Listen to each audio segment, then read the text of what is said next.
Indonesia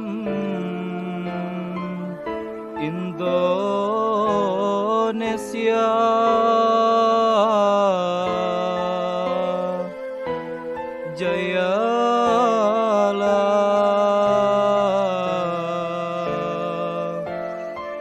Indonesia.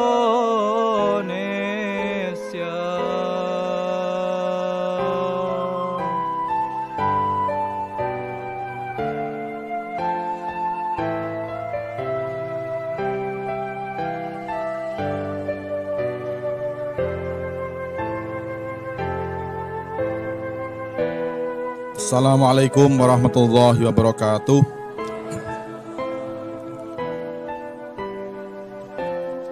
Bismillahirrahmanirrahim. Alhamdulillahirabbil alamin. Wassalatu wassalamu ala asyrafil anbiya'i wal mursalin.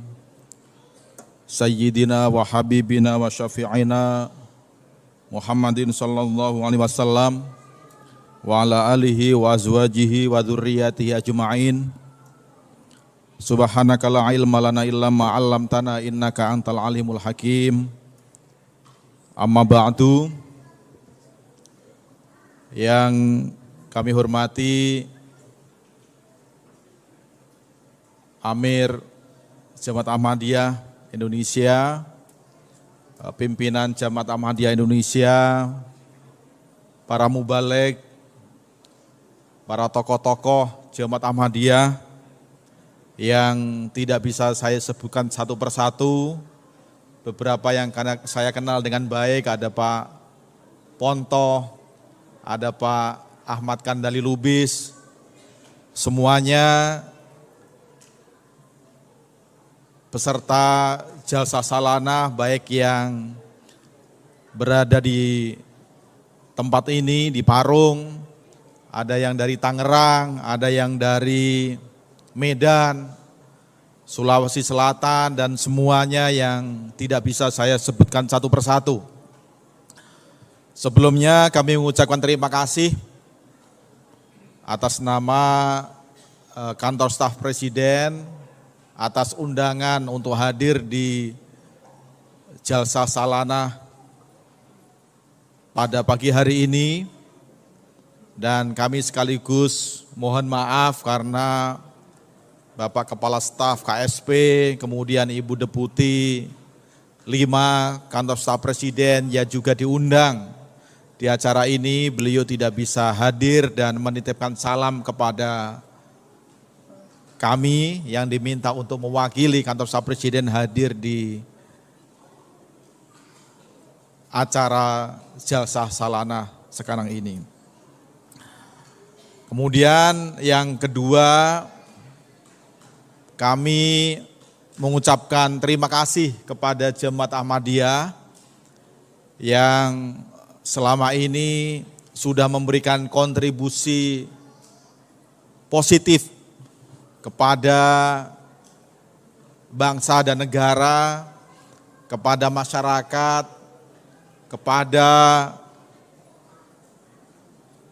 semua warga negara Republik Indonesia, meskipun kami tahu situasi kehidupan Jemaat Ahmadiyah di berbagai macam tempat tidak selalu mengenakan. Kami tahu persis itu, apalagi secara pribadi, saya sudah cukup lama berinteraksi dengan Jemaat Ahmadiyah, bahkan tahun 1992, berarti 30 tahun yang lalu, saya ingat-ingat itu saya pernah menginap di tempat ini. Saya nggak tahu di kamar yang mana, tapi tahun 92 waktu saya masih kuliah di IAIN Wali Songo di Semarang, saya itu pernah berkunjung ke kampus ini, 2 malam kami menginap di kampus ini, kayaknya di gedung ini, kalau saya tidak salah gitu. Nah, oleh karena itu, ini merupakan kesempatan yang sangat baik atas nama pribadi saya sendiri, tetapi juga atas nama kantor staf Presiden, sekaligus memberikan apresiasi atas peran serta kontribusi Jemaat Ahmadiyah dimanapun berada. Kami tahu, kami sangat memahami situasi dan suasana psikologis Jemaat Ahmadiyah di berbagai macam tempat, dan kami dari kantor staf Presiden akan memberikan kontribusi semaksimal mungkin, semaksimal yang bisa kami lakukan, baik untuk memastikan Jemaat Ahmadiyah bisa mengamalkan agama dengan tenang, dengan nyaman, meskipun kadang-kadang ada gangguan di sana sini, tetapi lama-lama Jemaat Ahmadiyah itu semakin mempunyai kedewasaan bagaimana menghadapi situasi yang sulit itu. Kami juga akan berusaha semaksimal mungkin untuk menyelesaikan masalah-masalah masa lalu yang sampai sekarang ini belum sepenuhnya tuntas. Jadi kami mohon doa, mudah-mudahan sisa-sisa persoalan masa lalu bisa diselesaikan dan mudah-mudahan tidak ada lagi masalah-masalah baru yang semakin sulit dan semakin menjadi sorotan dunia internasional terhadap negara kesatuan Republik Indonesia. Dulu waktu saya masih di LSM, saya lama beraktivitas di Wahid Institute waktu itu, mengkritik bagaimana sikap pemerintah itu jauh lebih mudah. Kami mudah mengatakan pemerintah kurang ini, kurang itu gitu. Tapi begitu sekarang ini saya dan teman-teman yang dulu bergiat di LSM, kemudian beraktivitas di kantor staf Presiden, di pemerintahan, kami mulai bisa memahami kesulitan-kesulitan apa yang dihadapi oleh pemerintah untuk menyelesaikan persoalan ini. Tetapi paling tidak kami bisa mengatakan 5 tahun terakhir tidak ada lagi masalah-masalah yang krusial, meskipun kami tahu misalnya di Sintang kemarin masih ada persoalan, kemudian kadang-kadang di Tasikmalaya juga masih ada persoalan. Saya tahu ada beberapa masjid yang masih disegel oleh pemerintah daerah, kami tahu perkembangan dan situasi-situasi itu. Memang tidak mudah, tidak ada jalan pintas untuk menyelesaikan itu, tetapi semaksimal mungkin kami berupaya untuk mencegah adanya kasus-kasus baru. Kalau toh ada kasus baru, kami juga berupaya supaya orang-orang yang melakukan tindakan-tindakan di luar hukum itu bisa mendapatkan hukuman dari aparat penegak hukum. Dan itu sudah mulai terjadi. Beberapa kasus di beberapa tempat, termasuk kemarin yang ada di Sintang, yang biasanya aparat penegak hukum itu agak enggan untuk menangani orang-orang yang melakukan tindakan-tindakan seperti itu, tapi kami yakinkan bahwa aparat penegak hukum harus berani mengambil sikap yang tegas, sehingga pelakunya juga dikenai tindakan hukum. Mungkin belum sepenuhnya memuaskan, tetapi paling tidak ada langkah-langkah yang lebih maju yang bisa dilakukan oleh pemerintah dan aparat penegak hukum.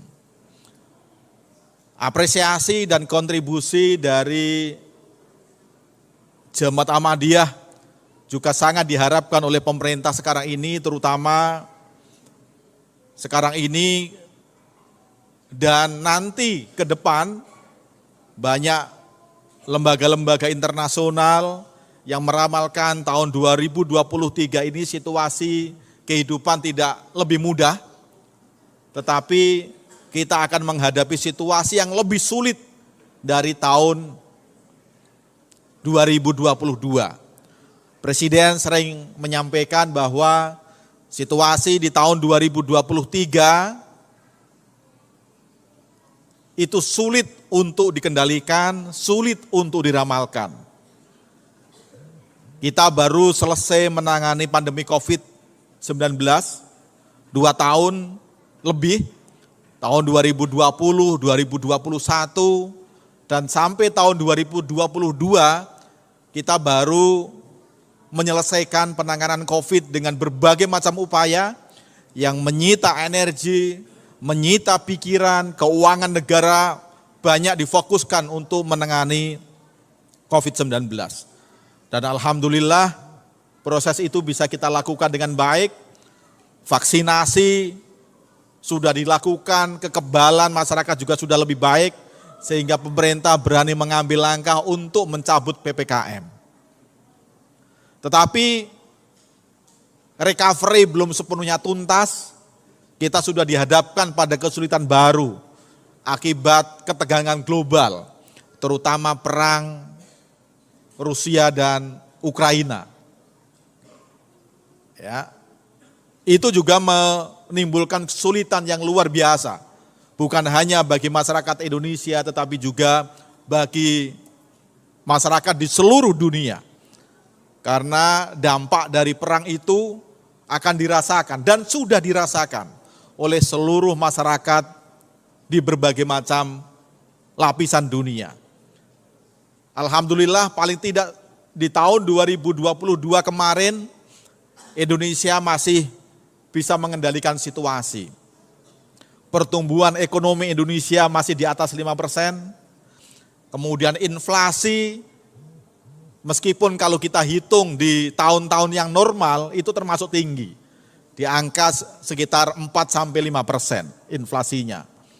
Tetapi kalau kita bandingkan dengan negara-negara yang lain, Amerika itu inflasinya sudah mendekati angka 10%, bahkan Turki itu pernah sampai 75-80%, yang kalau sebuah negara itu inflasinya sudah seperti itu artinya harga-harga semakin mahal, daya beli masyarakat semakin rendah, dan kemiskinan akan tumbuh di mana-mana. Kita akan menghadapi situasi sulit seperti itu. Di dalam situasi seperti itu, tahun 2023 kita dihadapkan pada tahun politik. Kita akan melakukan pemilu di bulan Februari 2024 yang akan datang. Yang di tahun politik itu situasinya sudah mulai bisa kita rasakan. Suasana politik sudah mulai agak hangat, apalagi nanti kalau sudah ada calon presiden segala macam, kita dimungkinkan untuk menghadapi situasi yang juga akan sulit. Banyak orang meramalkan politik identitas, kebencian, segala macam masih mungkin akan kita hadapi. Apalagi media sosial, segala macam akan semakin menghangatkan situasi politik yang akan kita hadapi itu. Nah, oleh karena itu, kami mohon kepada Jemaat Ahmadiyah, bagaimana kita bisa menjadi kelompok masyarakat yang memberikan kontribusi bagi bangsa dan negara, kita keluar dari kesulitan-kesulitan global maupun kita bisa keluar dari kesulitan-kesulitan politik di dalam negeri, jangan sampai ikut terpecah belah. Urusan memilih partai, urusan memilih calon presiden itu urusan 1 menit ketika kita masuk ke dalam TPS. Ini sisa-sisa Pilpres 2019 belum sepenuhnya tuntas juga. Ya, cebong, kampret, sekarang jadi kadrun itu masih berkeliaran di media sosial, tapi kita sudah akan menghadapi pemilu lagi. Oleh karena itu, kami berharap supaya kita semua menjadi bagian bukan yang menyuburkan politik kebencian satu kelompok dengan kelompok yang lain, menggunakan identitas apapun, apakah identitas suku, identitas agama, dan lain sebagainya, tetapi kita bisa menjadi kelompok yang justru menjadi pendingin dari panasnya situasi ekonomi global, menjadi pendingin dari panasnya situasi politik yang akan kita hadapi. Saya kira itu yang bisa kami sampaikan, dan sekali lagi selamat dalam jalsa salana ini, dan mari kita terus bergandeng tangan untuk kejayaan Islam, untuk kejayaan negara kesatuan Republik Indonesia. Demikian, kurang lebihnya kami mohon maaf. Wallahu yuwaffiquna ila thoriqil aqwam. Assalamualaikum warahmatullahi wabarakatuh.